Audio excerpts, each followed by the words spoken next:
रुद्राक्ष के विषय में सदैव ही साधकों एवं उपासकों के मध्य संशय की स्थिति सदैव बनी रही है। रुद्राक्ष ब्रह्मांड की अनंत शक्तियों को खींचने की क्षमता रखता है, बशर्ते आपके अंदर वह योग्यता हो कि आप इसके पूर्ण गुणों का लाभ उठा सके।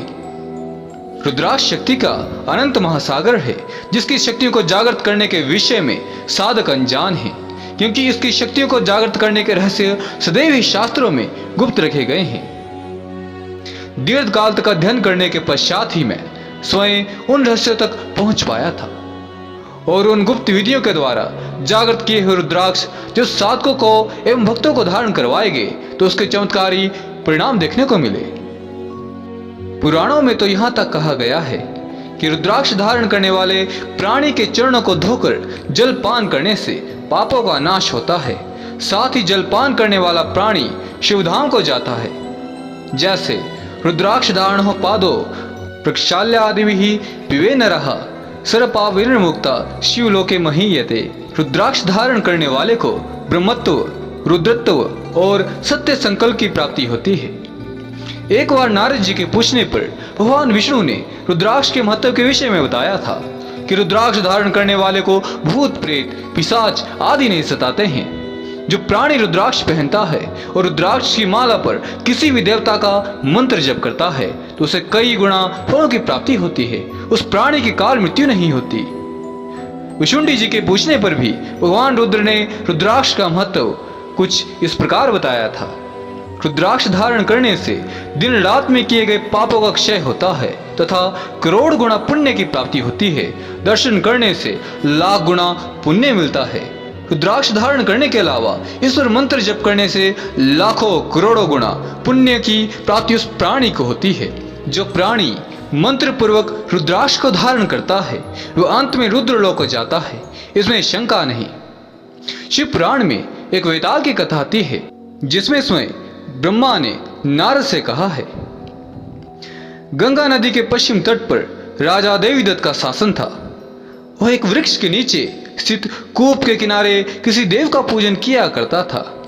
उस नगर में एक तेली मृत्यु उपरांत बेताल बन गया। एक दिन वह बेताल राजा के समीप उपस्थित हुआ। यह देखकर राजा को अत्यंत आश्चर्य हुआ कि मरणोपरांत यह देहधारी कैसे हो गया है। उसने वेताल से इसका कारण पूछा तो वेताल ने राजा को बताया कि वह वेताल के रूप में यमराज का अनुचर है।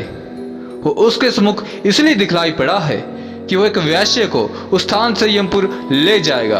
उसकी मृत्यु एक बैल के द्वारा होगी। अब राजा को और अधिक आश्चर्य हुआ तथा उसने उससे वार्तालाप करना चाहा। बेताल ने उसकी बात भी मान ली, लेकिन तभी वैश्य वहां आ पहुंचा। उसने बेताल को कूप के समीप बांधकर स्नान करना चाहा, लेकिन इससे पूर्व वह पगड़ी पहनकर बैल के निकट पहुंचा तो बैल ने उसे सींगों से घायल कर मार डाला। इधर बेताल वैश्य को ले जाने लगा। तभी वहां शिव के गण उपस्थित हो गए और बेताल से उसे छोड़ने को कहा, लेकिन बेताल ने तर्क दिया कि इसने अपने जीवन में कोई भी अच्छा कार्य नहीं किया है, अतः यह यमपुरी ले जाने योग्य है। शिवगणों ने उसका प्रतिवाद करते हुए कहा कि इस वैश्य ने अपने शीश पर रुद्राक्ष बांध रखा है, अतः ये रुद्र लोक ले जाने योग्य है, क्योंकि रुद्राक्ष के कारण इसके सभी पाप नष्ट हो गए हैं। अंत में शिवगण वैश्य को वेताल से मुक्त करवाकर शिवपुरी ले गए, जहां वह शिव का गण बन गया। हमारे पुराणों में वर्णित कोई भी कथा असत्य नहीं है, बशर्ते हम उस पर पूर्ण रूप से विश्वास करें, रुद्राक्ष की शक्ति को जानने और समझने का प्रयास करें, उसका पूर्ण रूप से अभिवादन एवं वंदन करें, ताकि शिव अंश के रूप में उपस्थित हमारे कंठ में विराजमान रुद्राक्ष हमारे लिए कल्याणकारी हो, हमें धर्म, कर्म, अर्थ एवं काम मोक्ष प्रदान करने वाला हो।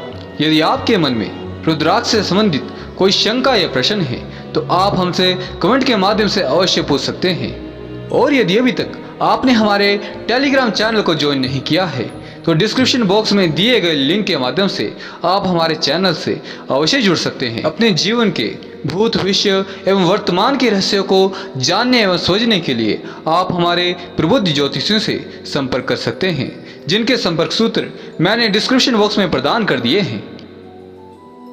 यह किंचित मात्र शुल्क लेकर समाज सेवा का एक विलक्षण कार्य कर रहे हैं।